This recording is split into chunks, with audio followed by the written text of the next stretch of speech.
Amen. Comme vous le savez, nous sommes toujours sous notre thème du salut. Et aujourd'hui, on est en train de clôturer avec notre thème du mois de février. Là où nous avons parlé sur la conviction du péché. Nous avons dit le salut, c'est ce que Dieu a prévu pour le monde. Dès la création, Adam et Ève ont péché. Ils ont été chassés du jardin. Et quand on a parcouru l'Ancien Testament, comme nous le disons toujours, c'est l'ombre de choses à venir. C'était l'image de la venue de Jésus. C'est que l'Ancien Testament était là pour préparer la venue de Jésus. Jésus est venu pour sauver le monde. Jésus est venu pour amener le salut dans ta vie. Jésus est venu pour enlever la condamnation dans ta vie. Jésus est venu pour rompre les liens dans ta vie. Jésus est venu pour te ramener au paradis là où tu es. C'est ainsi. Et dans cette marche, nous avons vu que Jésus est venu dans le Nouveau Testament. Et en partant, il ne nous a pas laissés seuls. Il nous a envoyé l'Esprit Saint. C'est lui qui est en train de nous coordonner jusqu'à ce. Si on est en ce n'est pas parce que Jésus est là, c'est parce que Jésus a mis son esprit en nous. Et si vous voyez travailler, ce n'est pas nous qui travaillons, mais c'est Christ qui travaille en nous. Nous sommes des humains, nous avons des faiblesses, mais quand on est au-dessus de cette chair, les faiblesses et la chair disparaissent. Mais la puissance de Dieu se manifeste. C'est là le rôle du salut. C'est là le rôle du salut. Et pour que tu arrives à ce niveau-là, tu dois d'abord te reconnaître comme pécheur. Tu dois reconnaître tes faiblesses. Tu vas reconnaître là où tu es tombé. De sorte à ce que en te relevant, tu te relèves avec la gloire. Je le dis et je le répète, beaucoup de gens ont prié depuis leur enfance. Beaucoup de gens n'ont pas été dans les maisons kabbalistiques. Mais une chose, beaucoup de gens ne se rendent pas compte de leurs erreurs. Beaucoup de gens prennent Dieu comme leur ami. Beaucoup de gens confondent la grâce et la sanctification.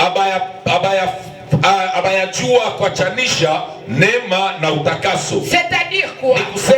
Lorsque Jésus est venu nous apporter la grâce et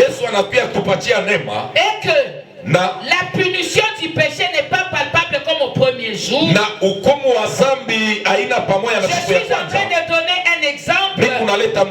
Lorsque Moïse, avec les enfants d'Israël, ils ont fait le veau d'or. Quand Moïse est arrivé, il a trouvé que les enfants de Dieu ont péché. Il n'y avait pas de grâce.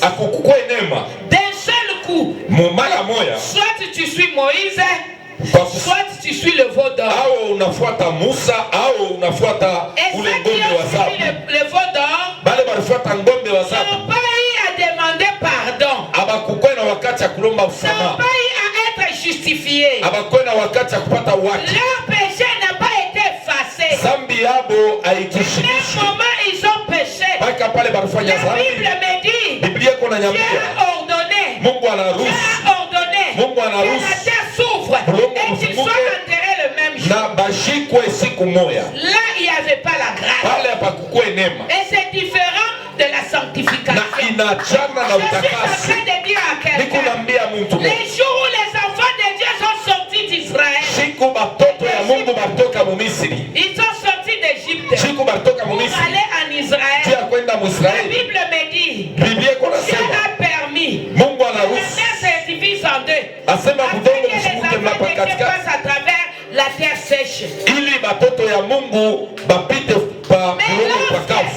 ceux qui poursuivaient Na bale les bakuwa na enfants mfuata d'Israël batoto ya ont Israeli utilisé cette même voie. balipita mwile njia La moja. Bible me dit, Biblia iko inaniambia Dieu a permis Mungu anaruhusu que l'eau Maji puisse se refermer sur eux. Il faut Leurs que- chars, na- toutes leurs histoires, vitu vyao se vyote sont fait enterrer le même jour. vinashikwa Là, siku moja. c'est ça. Ile njo Là, c'est ça. ile Le njo manque de la grâce. Kupusa Parce neno. qu'à cette ni période-là, mwile wakati il n'y avait pas la grâce. amkukua Je neno. suis en train de parler à quelqu'un. Niko naambia Je mtu suis mmoja, en train de parler à niko quelqu'un. nasema na mtu Un jour, mmoja, Abraham siku moja a Abrahamu vu les anges. anaona Il les a mamalaika accueillis. Les anabapokelea anges ont dit, bamalaika banasema aujourd'hui, leo nous allons brûler Sodome et Gomorrhe. tukunaenda Il kurungusha a Sodoma na dit, Gomora. est-ce que Anasema, vous ne pouvez pas avoir pitié d'eux? Eti inawezekana uwarumie. Alléluia. Amen. Ils ont péché.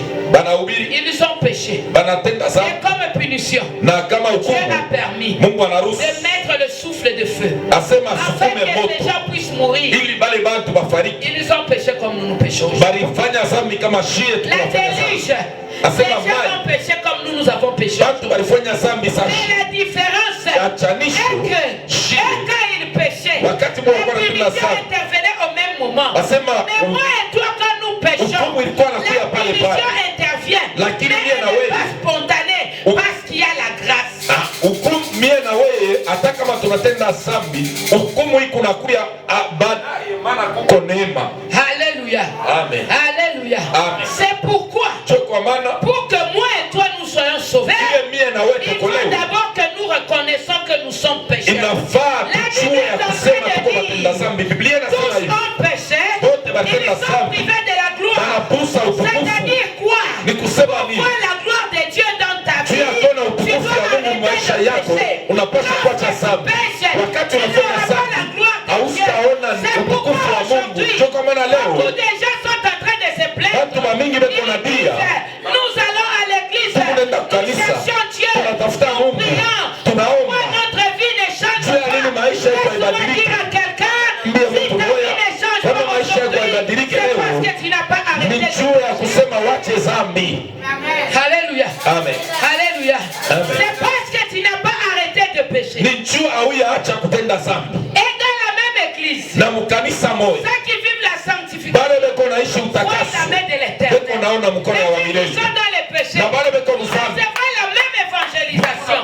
Vous recevrez la même Mungu prophétie. napanda Mais mjumbe ceux moya qui craignent Dieu lakini bale wanaongopa verront la main de l'éternel. ataona mkono ya wamilele. Mais ceux qui sont dans les péchés, Bale beko ils mzambi vont venir chaque jour, batakuya mais siku ne yote verront pas Dieu. lakini hawastaona Mungu. C'est pourquoi je dis à Cho kwa quelqu'un, maana mimi naambia mtu ce mmoja matin encore, asubuhi je tena suis en train d'insister. niko Je nahakikisha comme parlait Jean-Baptiste. niko nasema tena kama Yohana Mbatizaji Crier dans le désert. asema alikuwa analalamika Arrêtez mchangwa, de pécher. acha kutenda zambi, Arrêtez de pécher. acha kutenda zambi, Quel que soit ingawa les types de péchés que vous faites, zambi yote leo kunafuata, arrêtez de les faire. acha kuitenda, Reconnaissez vos péchés. ujue mazambi yenu. Amen.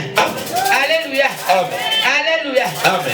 Ne condamnez pas Dieu. Mshukumu Mungu, Condamnez-vous vous-même. mjihukumu peke yenu. Lorsque les gens étaient en train de pleurer, Wakati bantu balikuwa nalia, Jésus leur a dit ceci: Yesu anasema hivi, ne pleurez pas mshirie pour moi, juu yangu, pleurez pour vous-même. mulie Je juu suis yenu. en train de dire à celui qui pêche encore, Niko naambia ule mtu mmoja kuna tenda zambi, pleure pour tes péchés. lia juu ya zambi yako, Pleure pour tes péchés. lia juu ya zambi yako. Soki ozolala, Kama kuna lala ozosambela, ukunaomba, oyebisa Nzambe, unaambia Mungu, change vie na nga.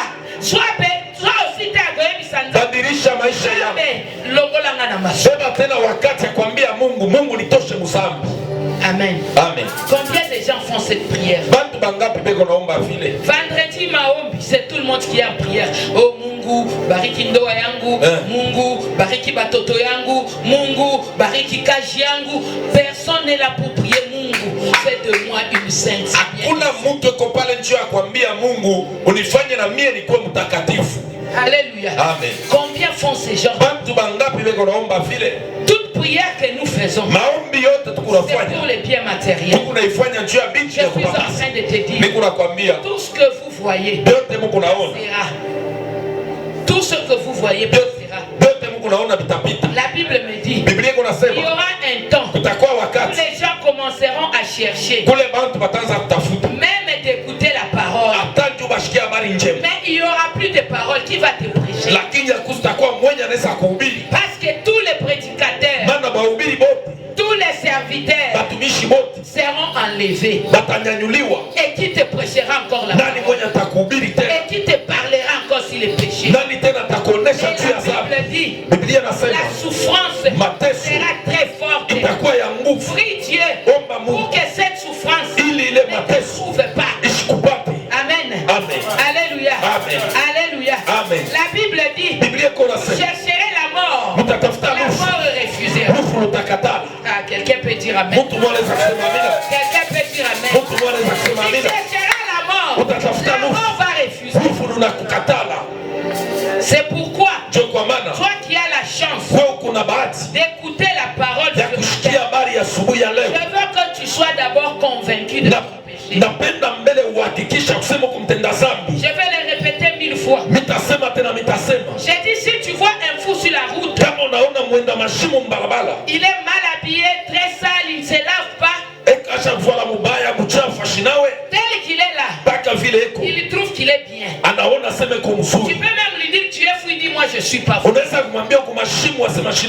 écoutez-moi une chose, les jours où il s'apercevra qu'il est sale, et qu'il dort sous la pluie, et qu'il se couvre des bâches, et qu'il mange des histoires sales, il ne va plus les manger. Je suis en train de te dire, les jours où tu te retrouveras, tu te rendras compte que tu es dans les péchés. Tu n'accepteras plus de péché. Paul est en train de dire, il dit à ce monde, ce que je voyais comme quelque chose d'important, je suis en train de le voir aujourd'hui comme une fourmi, parce qu'il regarde les péchés, les tortures, tout ce qu'il faisait, il le regarde maintenant avec dégoût. Pourquoi? Parce que cet homme-là n'est plus homme physique, il est devenu homme spirituel. Laisse-moi dire à quelqu'un, arrêtez d'être homme physique et devenez homme spirituel. Tout ce qui comptera dans ta vie, c'est l'esprit, la chair, mais ce qui comptera dans ta vie, c'est l'esprit. Tout ce qui comptera dans ta vie, ce n'est pas la grâce, mais ce qui comptera dans ta vie, c'est la sanctification. Parce que je dis à quelqu'un, sans la sanctification, il ne verra le Seigneur.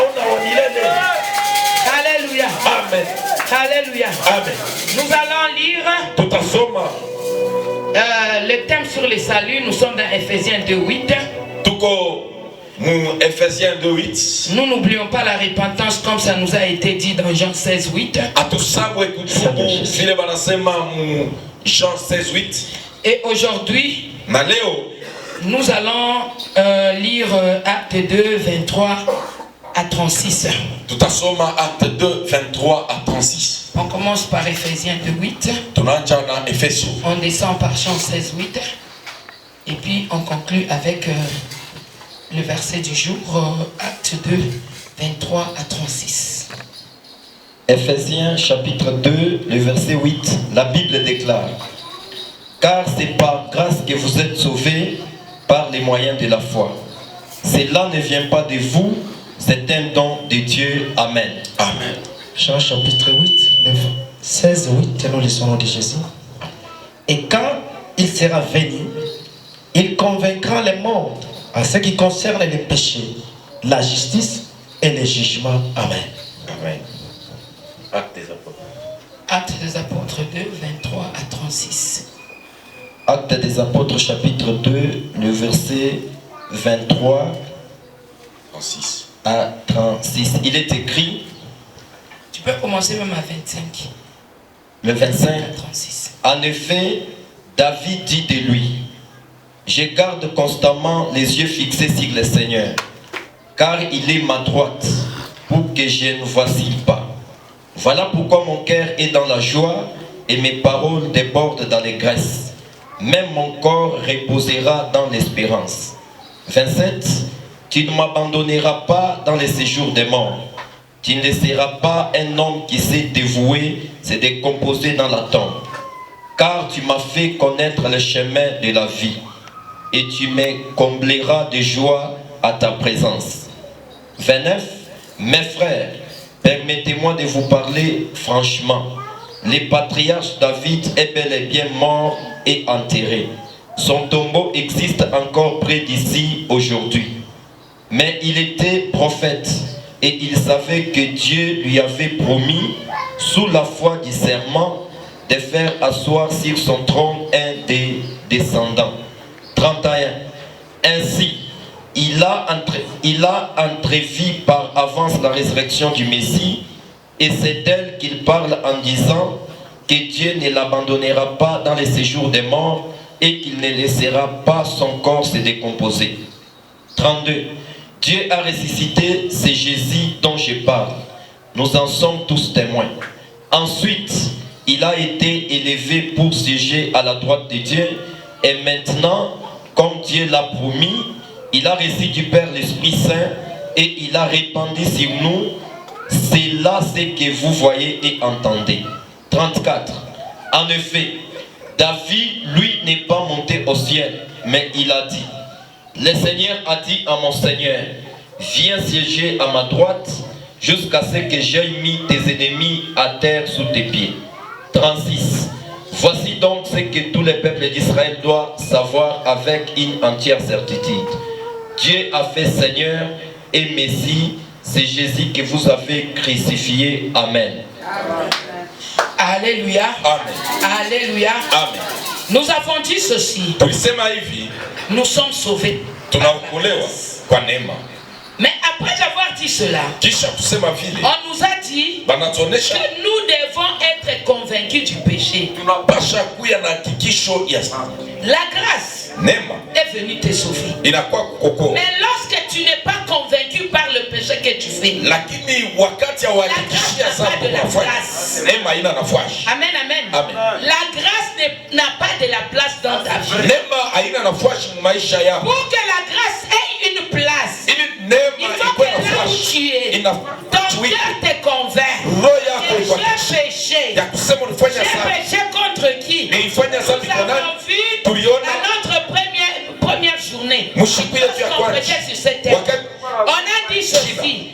Dieu en parlant, il dit, selon David, j'ai péché contre toi et tous mes péchés sont devant toi. Tous les péchés que tu fais, tu ne les fais pas contre un homme, tu les fais contre Dieu. Et ces péchés-là sont permanents devant Dieu. Et quand tu pries, Dieu regarde encore tes péchés. C'est pourquoi la Bible va plus loin pour nous dire que la prière d'un pécheur, c'est de l'abomination devant les yeux de l'Éternel. Parce que quand tu te mets à prier, Dieu te regarde. Mais qu'est-ce qui apparaît? Ce sont les péchés. Il y a les mensonges, il y a l'impudicité, il y a le vol, il y a la cupidité. Donc Dieu te regarde, il ne voit pas le physique, il ne voit l'intérieur. Et dans l'intérieur, ce qui ressort, c'est quoi? Ce sont des péchés. Et comme ce sont des péchés, il est difficile que Dieu puisse exaucer. Alléluia. Amen. Alléluia. C'est pourquoi la Bible nous dit, même si tu as un cœur rouge comme du sang,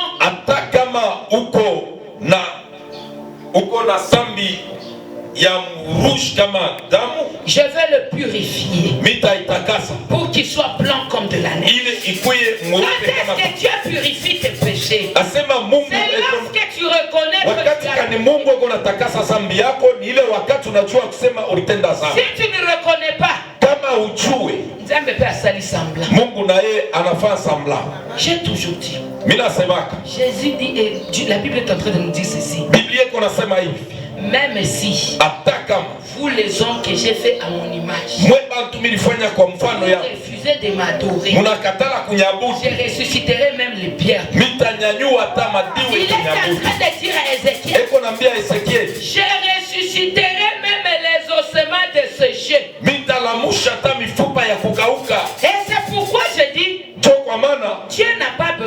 toi. Mais c'est pas besoin de Dieu. Pour que Dieu puisse agir dans ta vie. Tu as tout intérêt à revenir, à te sanctifier. Parce que lorsque tu viens devant Dieu, tu dois être pur. Je suis en train de regarder la parole. Lorsque Moïse était en train de parler aux enfants de Dieu, la Bible est en train de me dire ceci. Parce que les enfants de Dieu se sont plaints. Ils ont dit à Moïse, pourquoi toi tu viens seulement pour dire que oh, Dieu a dit, Dieu a dit. Toi Moïse, tu ne nous mens pas parce que nous ne voyons pas ces dieux-là. Il faut que nous aussi, nous puissions voir ton Dieu là. Pour qu'on accepte réellement. Il y a un Dieu qui parle. Alléluia. Alléluia. Dieu a donné une seule condition. Avec une bénéfice de donc une sous-condition. C'est-à-dire quoi? Il leur a dit que ces gens se sanctifient pendant 3 jours. Autrement dit, lorsque tu vis dans les péchés, ta prière n'a pas d'impact. Amen, amen. Ta prière n'a pas d'impact. Parce que Dieu n'écoutera même pas. Il ne s'est pas arrêté là-bas. Il a dit, mettez des limites. Celui qui franchira ses limites, il mourra sûrement. Laisse-moi te dire, dans la vie spirituelle, il y a des limites que nous devons tracer. Il y a des limites que nous ne devons pas traverser. Il y a des limites que nous ne devons pas franchir. Il y a des limites. Si tu franchis seulement, c'est la mort et la mort sûrement. C'est pourquoi je te dis, la grâce qui est là, c'est une réalité. Mais cette réalité, elle a des conditions. Les enfants d'Israël ont reçu la grâce d'entendre Dieu parler. Mais pour l'entendre, il y avait des conditions. Je suis en train de dire à quelqu'un, pour voir la main de Dieu dans ta vie, il y a des conditions. Il y a des choses que tu dois suivre. Il y a des limites que tu dois observer pour voir la main de l'Éternel. Tu peux être là. Ils étaient en Israël. Ils étaient sauvés. Ils sont sortis de l'Égypte. Ils ont traversé la mer Rouge. Ils ont mangé la manne. Ils ont mangé la viande dans le désert. Mais je te dis, lorsque la terre s'est ouverte, elle ne les a pas épargnés parce qu'ils ont traversé la mer Rouge. Elle ne les a pas épargnés parce qu'ils ont mangé la manne. Elle ne les a pas épargnés parce qu'ils ont mangé la viande. Je suis en train de te dire, la manne, c'était le pain de vie. C'est la parole de Dieu. Est-ce que dans ta vie, as-tu mangé la parole de Dieu? As-tu digéré la parole de Dieu? Je suis en train de dire à quelqu'un, lorsqu'elle entre, elle est comme du miel. Et quand elle arrive dans le ventre, il y a maintenant les conditions qui interviennent. Et devient amère. Et il faut gérer. Je suis en train de te dire, là où tu es, cherche la face de l'Éternel. Cherche la face de l'Éternel. Amen, amen. Alléluia. David est en train de dire, je garde constamment les yeux fixés sur le Seigneur.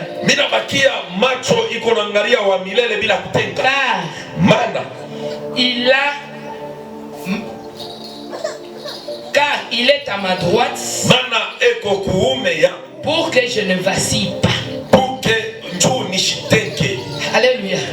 Autrement dit, David est en train de parler.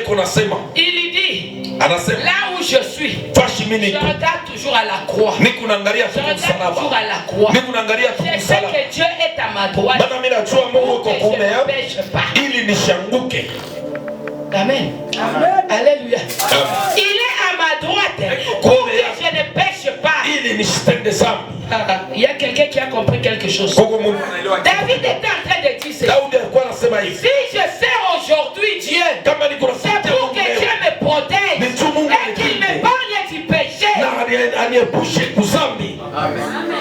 Alléluia. Amen. Combien gardent Dieu à leur côté pour qu'ils ne tombent pas dans les péchés? Plusieurs personnes, ils disent qu'ils ont Dieu. Mais tu as Dieu, mais tu es dans les péchés. Amen. Amen. Tu as Dieu. Mais dans les péchés aussi tu es là. Est-ce que Dieu se retrouve dans les péchés? C'est ce que David est en train de dire. Je garde constamment Dieu à mes côtés. Pour que je ne fasse pas. On va contre quoi? Contre la parole de Dieu. On va contre quoi? Contre les grâces de Dieu. C'est pourquoi lorsqu'on devait introduire Josué, Dieu était en train de lui dire que ce livre de la loi ne s'éloigne pas de ta bouche. Médite-le jour et nuit. Est-ce qu'il y a des gens qui méditent sur la Bible? Mungu anambia asema hii sauti ya sheria ishinde mbali na kinywa chako, uisome usiku na mchana. Kuna kuya bantu beko natumikia sauti usiku na mchana. Alléluia. Amen. Beaucoup aiment la parole. Bamingi banapenda sauti. Anes kubamba tama verset 100. Il peut retenir même 100 versets. Mais ces versets-là, lakini ile maverset, un jour tu seras béni. Utabarikiwa. Tu vas voyager. Il te donnera la pluie en son saison. Utapata mvua wakati yake.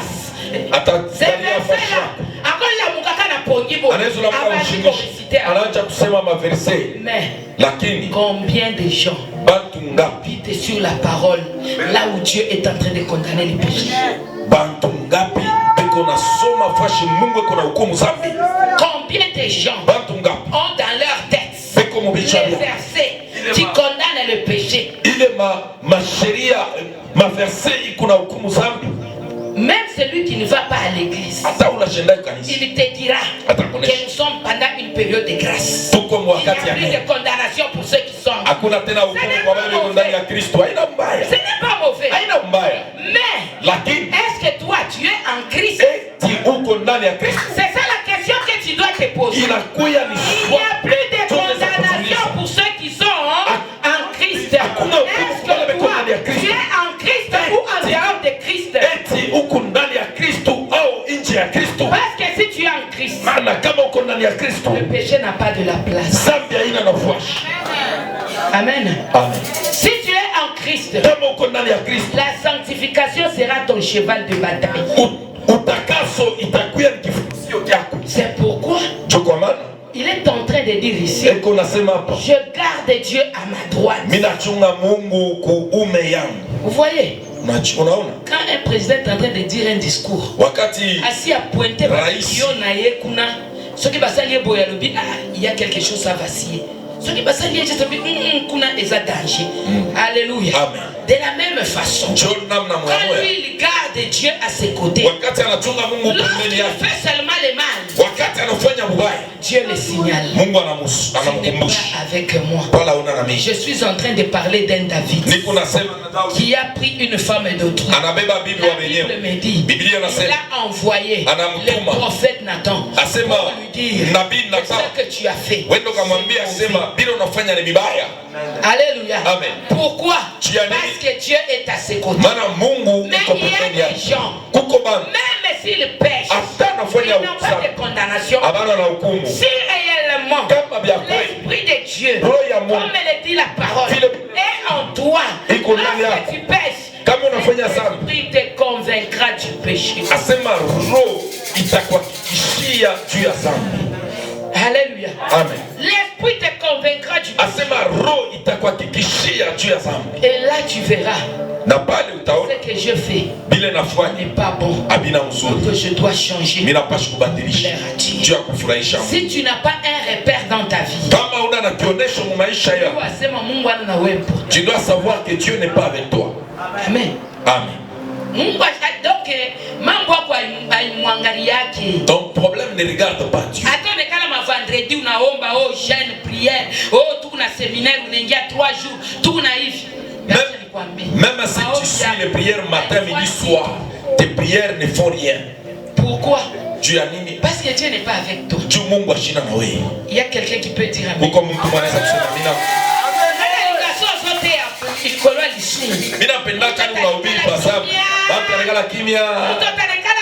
Tout le monde calme. Tu peux t'attendre que tu amen. Il y a même pas amen, c'est-à-dire ainsi soit-il. Parce que amen nasema ikuye vile vile. Kama tunakria pasema recevez les bénédictions que nous dit alléluia. Si on veut commencer là, muta voyager, mutabeba na bichi muneka yulu. Alléluia. Amen. Mais quand on vous dit les chemins pour arriver là-bas et celui-ci. Njia ya kufika pale ni et continue à l'ipon. C'est là que Dieu a dit. La parole de Dieu.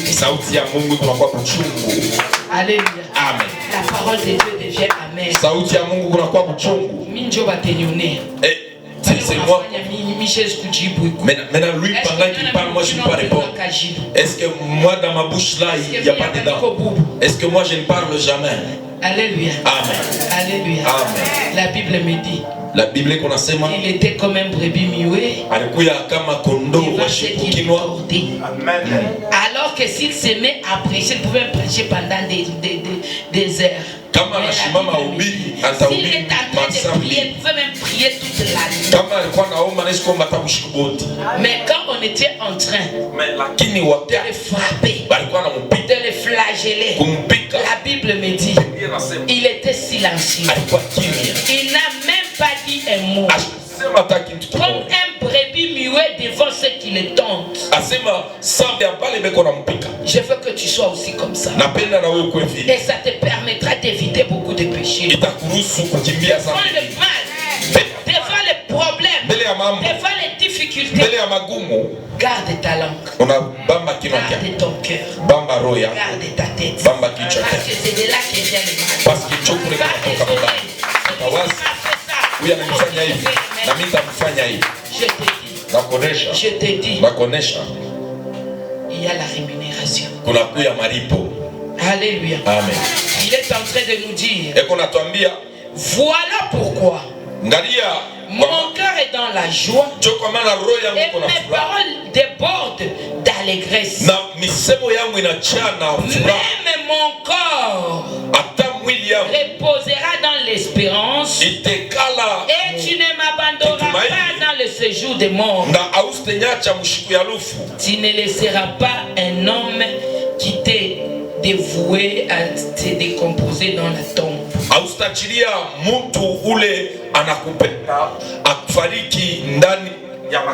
On peut nous lire 2 Corinthiens 7:10. 2 Corinthiens 7:10. Je suis en train de te dire,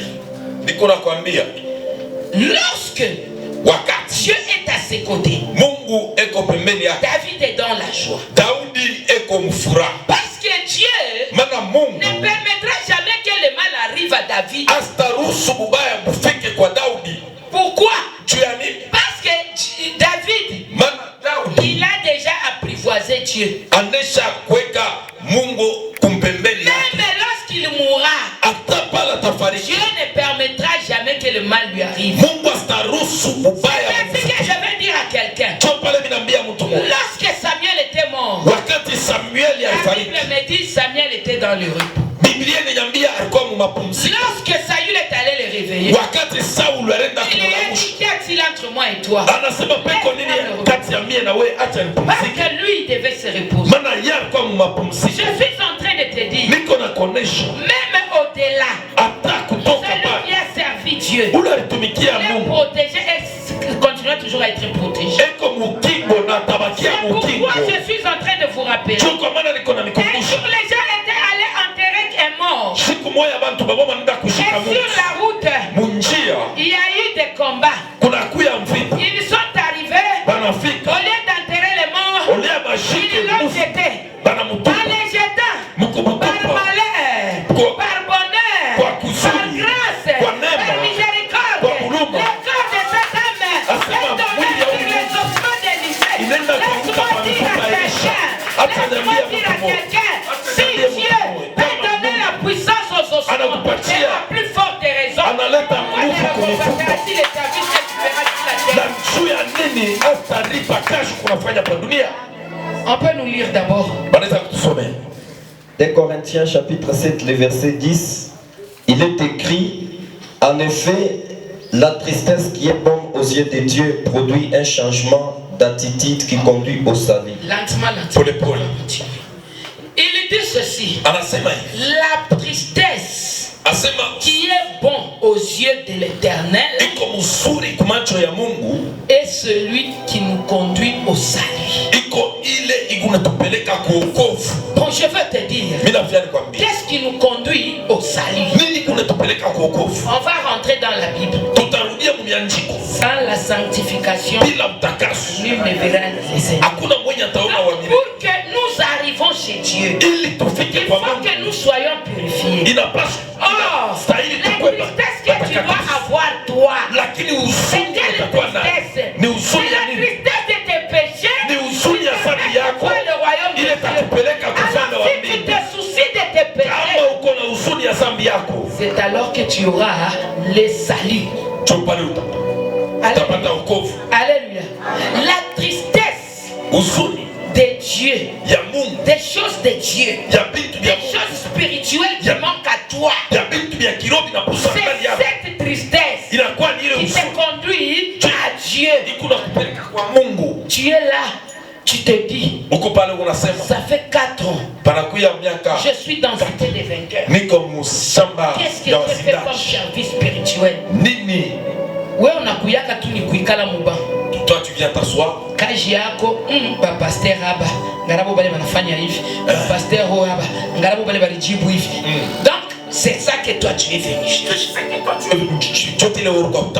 après, raisonnement na yo ezaka ka yango moko. Miaka 4 baadaye mawazo iko paka ile. Mais il y a quelqu'un qui viendra. Kuna kuya mtu moya. Une année avant. Mwaka tu moya baadaye. Moi dans cette église, je dois être béni. Je dois trouver mon mariage. Je dois être élevé. Je dois changer de statut. Et quand il vient, il s'est dit, je vais servir l'Éternel de tout mon cœur et de tout mon âme. Il commence à regretter sur le temps qu'il a eu à passer en dehors de Dieu, sur le qu'il a fait dans sa vie. Et il demande la grâce pour que Dieu puisse l'accepter dans son royaume. Cette tristesse amène le salut. Cette tristesse amène le mariage. Cette tristesse amène l'élévation. Cette tristesse amène la bénédiction. Cette tristesse amène la grâce. Cette tristesse amène l'évolution dans la tristesse prend ton eau grand. Alléluia. Amen. Alléluia. Amen. C'est ce que Paul est en train de nous dire. Pas de fondement. Alléluia. Amen. Si tu pleures pour des choses matérielles, à quoi est-ce que le salut va te localiser? Parce que la Bible dit, cherchez premièrement le royaume des cieux et le reste vous sera donné par surcroît. C'est ce qu'on vous dit. C'est ce qu'on vous dit. Commencez par avoir l'amour, la tristesse de l'amour de Dieu. C'est dans ce moment-là que Dieu s'occupera des restes. Alléluia.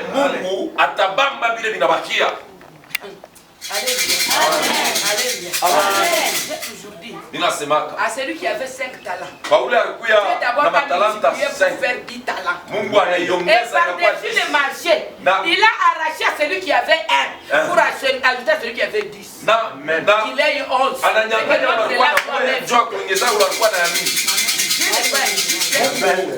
Dieu n'est pas injuste. Mais à celui qui avait 10.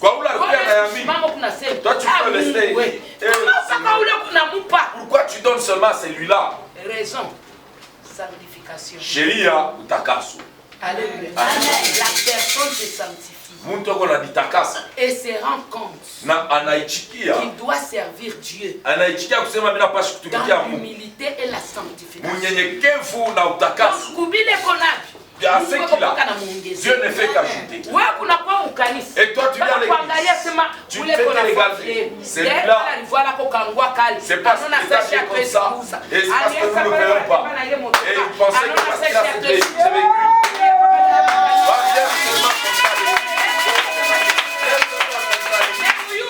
Mais tu dois savoir. C'est lui qui a dit. On va prendre même cette fois-ci. Là, c'est Dieu qui dit. Dieu ou t'utilise. Tu vas te poser la question. Cette personne, il est toujours béni. Mais nous, on ne voit rien. Mais dis-toi, pourquoi cette personne se sanctifie toujours, moi je suis toujours dans les péchés. Ce matin, tu as dit huyu muntu au de takasa na mimi mpaka mzambi. Alléluia. Alléluia. C'est ça le grand problème. C'est ça la grande difficulté que nous avons. C'est ça le grand combat que nous devons faire. À tout à vaincre combat Njala. Je vous ai toujours dit. Les pauvres ne n'hériteront pas les royaumes de Dieu. Asema bamashikini abastari ufalme wa mbingu. Parce que notre Dieu n'est pas un homme ou soit l'enfant d'un homme. Il dit, celui qui vient à moi, je le bénirai à tous égards. Amen. Il dit, il te bénira à tous égards. Il va te bénir. Dans la ville, il va te bénir. Dans la ville, il va te bénir. Comme je suis ici, quand je suis béni à Lubumbashi, même si je vais à Kinshasa, je serai béni. Même si je vais en Europe, je serai béni. La bénédiction, les paroles sont limitées. Après mon frère, il s'est déplacé. Dieu va la faire pour Nenda. Non, laissez-moi te dire, pour te faire tenir qu'on Nenda, Baraka yangu kuna nifame. C'est la parole du Seigneur. Dieu, il ne se réunit jamais. Stationnaire. Si tu vois que maisha yako ishakushimama fashi moja, rentre dans la Bible. Turudie msauti. En période de malheur, wakati ya magumu waza. Amen. En période de malheur, réfléchis. Wakati ya magumu waza. Tu as nini? Non, là je me suis disputé. Non, là j'avais volé les bonbons de quelqu'un. Pale miliba. Mon cher. Pale tulikosana. Unaona sasa mwa kama ulishinda kulomba tu buluma bien. Unaenda kulomba tena na kaimu. Mon cher vraiment naona mimi ni kutu mtu mubaya sana. Mimi nitenda zako. Niliba kitu unyurumie kutukio kimepita. Amen. Même si la personne était fâchée. Ataka mtu alikuwa ushuhudia baraka. Wewe usikuleta hapa niko. Tutakula bonbon yake. Là j'ai déjà volé. Mukanisa. Et tu arrives à l'église. Baraka. Les dieux de bénédiction. Et pitié de moi. J'ai volé pour quelqu'un. Ule mtu aliba bongo yangu kimya ishimupati ule kwenda kwe angaike baba bio tatafanya vishiendeke kumbele Mungu mimi napenda ende maleri yangu yote yende kamkarie atasikia yako wewe tenda zambi pia atasikia ya ule mwenyewe akende. Amen. C'est une question qu'il faut se demander. Inakuya ni swali ile tunapaswa kujiuliza. Réfléchis. Ndio pale wanasema waza. Quand il y a un problème, réfléchis. Waza. Amen. Alléluia. Amen. Alléluia. Mungu, Dieu ne peut pas accepter que tu quittes ta maison le matin, que tu viennes à l'église et que tu rentres tel que tu es. Ça, ce n'est pas le Dieu que moi je suis. Ce n'est pas le Dieu que moi je suis. Le Dieu que moi je suis. Il voit comment est-ce que tu passes par l'eau. Tu arrives ici. Tu n'y as plus. Tu entres, tu t'achètes. Et tu rentres sans la bénédiction de Dieu.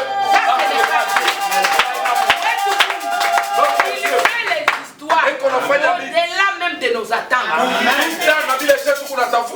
Tu lui demandes une chose. Il t'en donne deux. Amen.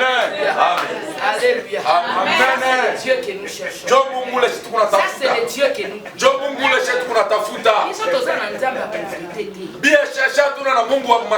Lakini mimi nasema pauvreté ni mibamba mimi nacha kuomba. Mimi nasema kama tu bumashikini mbamba na dit que j'ordonnerai la bénédiction. Mungu aliniambia nitaruhusu baraka ikufuate. Ile phrase tamumisha kulamuke hivi mambo ni mpita. Ile sauti Même la nuit quand je me réveille, j'ai beaucoup de problèmes. Je commence à dire à Dieu, quand toi tu disais moi j'ordonnerai te suivre. La grâce et le bonheur t'accompagneront.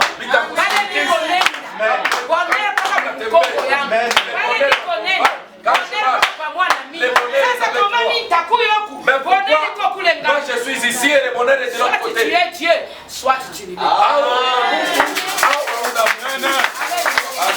Alléluia. C'est pourquoi je suis en train de dire à quelqu'un la tristesse pour les choses de Dieu amène au salut. Et la tristesse pour les choses de ce monde amène à la mort. Alléluia. C'est comme si on a il n'y a plus la lumière. On était à 27, 28.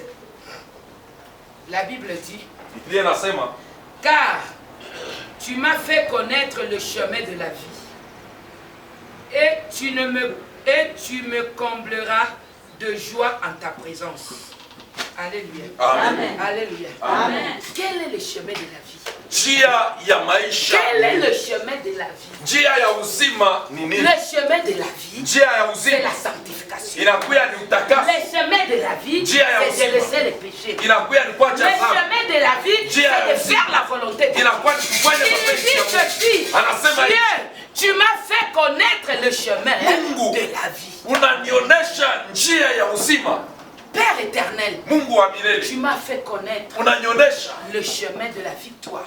Tu m'as fait connaître les chemins du succès. Tu m'as fait connaître les chemins de la sanctification. Je serai toujours dans la joie. Je serai toujours dans la joie. Parce que je sais que je suis en train de marcher pas selon ma volonté, mais la volonté de celui qui a créé le monde. Même quand tu es dans ta maison, tu vas dire à ton enfant, je ne veux pas que tu fasses ça, tu fasses ça. Parce que c'est ta maison. Il doit l'obéir. S'il n'obéit pas dehors, c'est ma maison dehors. De la même façon, le Créateur est créé. Il a créé l'univers et tout ce qui s'y meut. Il te dit, pour rester dans le monde que je t'ai créé, tu dois faire ça, ça, ça. Maintenant toi, tu es dans ce monde que Dieu a créé. Tu es venu dans ce monde. Tu ne sais même pas d'où tu es. Tu ne connais même pas ton histoire. Si on te dit ce que tu as fait il y a 5 ans, on a ton idée. Mais hier, tu vas même te dire comment tu es né. Il va même te dire quel complot il y avait lors de ta naissance. Il va même te dire comment tu es sorti de l'hôpital. C'est Dieu qui t'a connu depuis le ventre de ma mère, comme il a parlé à Jérémie. Il t'a amené sur la terre. Et quand tu arrives sur la terre, tu commences à servir d'autres. Et là, tu seras dans l'église. Mais tu n'es pas dit. C'est pourquoi Apocalypse est en train de nous dire, Dieu est à la porte, Jésus est à la porte, il est en train de frapper, il est en train de frapper, les gens à l'intérieur sont en train de crier,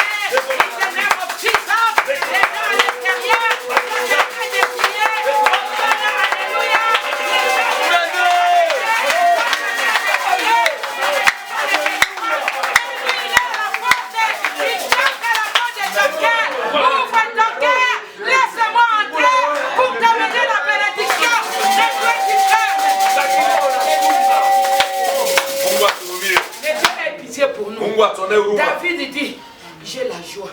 Dieu m'a fait connaître le chemin de la vie. Est-ce que toi, tu connais le chemin de la vie? Je vais d'abord te demander, est-ce que toi, lorsque tu pêches, sens-tu une condamnation? Alléluia. Amen. Alléluia. Amen. Il y a des gens qui voient le péché comme leur nourriture. Donc quand il est avec des gens,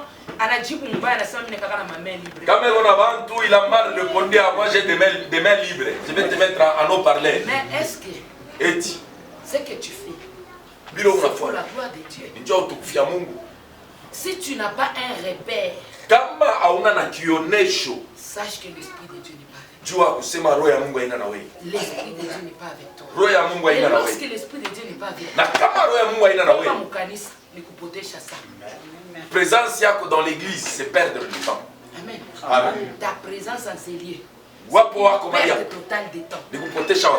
C'est pourquoi Paul est en train de dire, j'ai durement traité mon corps. Jusqu'au dernier jour, je ne rate pas le royaume des cieux. Il n'a pas dit, j'ai durement traité mon corps pour que j'aie l'argent. J'ai durement traité mon corps pour que je sois président de la République. J'ai durement traité mon corps pour être ceci, pour cela. Non, j'ai durement traité mon corps pour le dernier jour. Je ne rate pas le royaume. Donc tout ce que nous faisons, nous avons un seul et unique objectif, d'aller au ciel. Si tu as la mission d'aller au ciel et tu te comportes pour aller au ciel,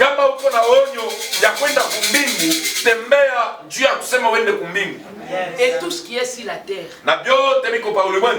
écoutez, Salomon, la Bible dit, il lui a donné une richesse dont aucun homme n'a possédé.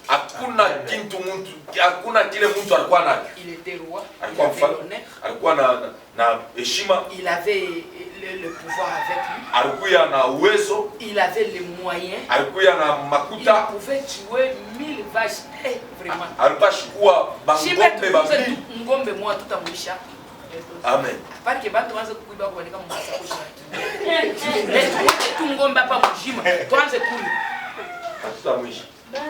Mais écoute, lui il tuait 1000 vaches. Mais il y a quoi na oua? Na kesho tena 1000 ingine. Kesho tena. Donc sema mwaka ishi ni ngapi? Au ya balo bantu. Au ya balo sans compter le poulet, sans compter le chèvre. Alléluia. Mais ashkwanza kuchomba. Mais Achia mukanga mashikini. Alléluia. Ashkwanza kuchomba. Achia wewe mashikini. Mais cet homme-là de Salomon, et cet ule mtu wa Salomon, anafika kumwisho wa maisha. Il est arrivé à la fin de la vie. Anekala na déclaré vanité de vanité, tout est vanité. Et c'est la poursuite du vent. Inakuwa ni kuandama pepo. Dieu est. Quand il devait désirer les bonnes femmes, il avait 6000 concubines. Quand il devait désirer les grandes maisons, il en construisait. La Bible va plus loin, qu'il a construit les temples. La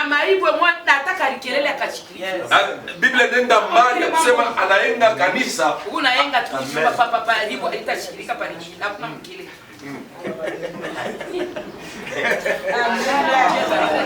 Les démons ne sont pas plus que Dieu. Les occultistes, on a comment Nani Salomon était en train de construire le temple, il n'y avait pas de bruit.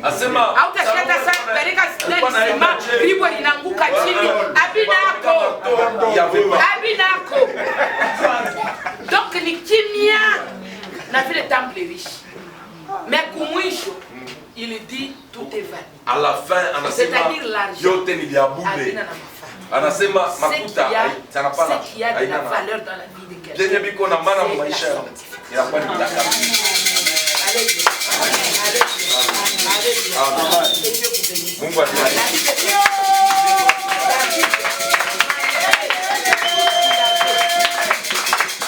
Malgré tout ce qu'il a dit, mais lorsqu'il est mort, la Bible nous dit il a été enterré. Même s'il a dit que mon corps ne connaîtrait plus la corruption. C'est le prophète David. Il était un prophète. Il a prophétisé pour les générations à venir. Le Messie qui devait descendre, comme il a dit, ton Seigneur s'assiera à ma droite jusqu'à ce que mes ennemis me marchent les pieds. Donc Jésus est venu. Il a écrasé la tête de Satan, des principautés, des autorités, des dominations. Il les a écrasés. Il les a écrasés. Il les a livrés publiquement. Et il est monté Il a dit, tu écraseras mes ennemis. Anasema utakanyanga badui na utenikalisha kuume ya baba. Anenda, anapanda na anikala kuume ya baba. Inakuwa ni sauti ya Mungu.